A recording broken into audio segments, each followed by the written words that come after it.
حضرت علی شیر خدا، فجر کا وقت تھا، ہاتھ میں چھڑی پکڑی تھی، 63 سال عمر مبارک، کوفے کی جامع مسجد میں نماز پڑھانے آ رہے، ہر دروازے میں دستک دیتے، اٹھو الصلاۃ خیر من النوم۔ رستے میں حضرت علی لوگوں کو جگاتے جگاتے آئے، جب مسجد کوفہ میں پہنچے تو ایک بدبخت خنجر چھپائے کھڑا تھا، اس نے حضرت علی رضی اللہ تعالیٰ عنہ کو خنجر مارا۔ وہ دوستانہ جو 10 سال کی عمر میں شروع ہوا تھا، جب شیر خدا کو خنجر لگا تو پتہ لفظ کیا تھے؟ فزت برب الکعبہ، لوگوں رب کعبہ کی قسم میں کامیاب ہو گیا، میری زندگی دین کے کام آ، میں کامیاب ہو گیا۔ حضرت علی کی داڑھی ساری لہو سے بھر گئی۔ حضرت شیر خدا فرمایا کرتے تھے، ایک دفعہ میں بڑا بیمار ہوا، میرے سے اٹھ کے کھڑا نہیں ہوا جاتا تھا، حضور تیمارداری کرنے آئے، تو میں نے کہا یا رسول اللہ پتہ نہیں بچوں گا کہ نہیں۔ حضور نے فرمایا علی نہیں، تو اس وقت دنیا سے جائے گا جب تیری داڑھی لہو سے رنگین ہو جائے۔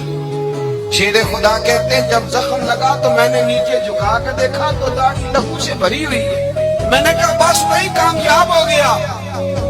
جامع مسجد کوفہ میں مولا علی نے سر سجدے میں رکھا، اور اسلام کی تاریخ کا وہ شخص جس شخص نے اپنی بچپن سے لے کر جوانی، جوانی سے لے کر بڑھاپا، اور جاتے جاتے امام حسن اور حسین کو قریب بلایا اور وصیت کر گئے، بیٹا جینا اسی کا ہے جو دین کے لیے جیے، بیٹا مرنا اسی کا ہے جو دین کے لیے مرے، جس دھج سے کوئی مقتل میں گیا وہ شان سلامت رہتی ہے، یہ جان تو آنی جانی ہے، اس جان کی کوئی بات نہیں۔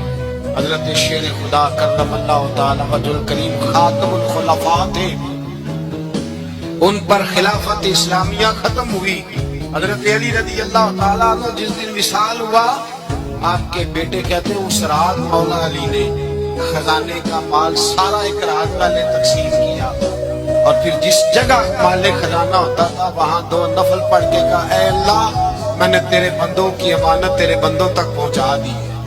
زندگی دین کے نام کر کے وہ شیر رخصت ہوئے۔ 21 رمضان المبارک کی شام ڈھلی تو حضرت علی المرتضیٰ شیر خدا رخصت ہوئے۔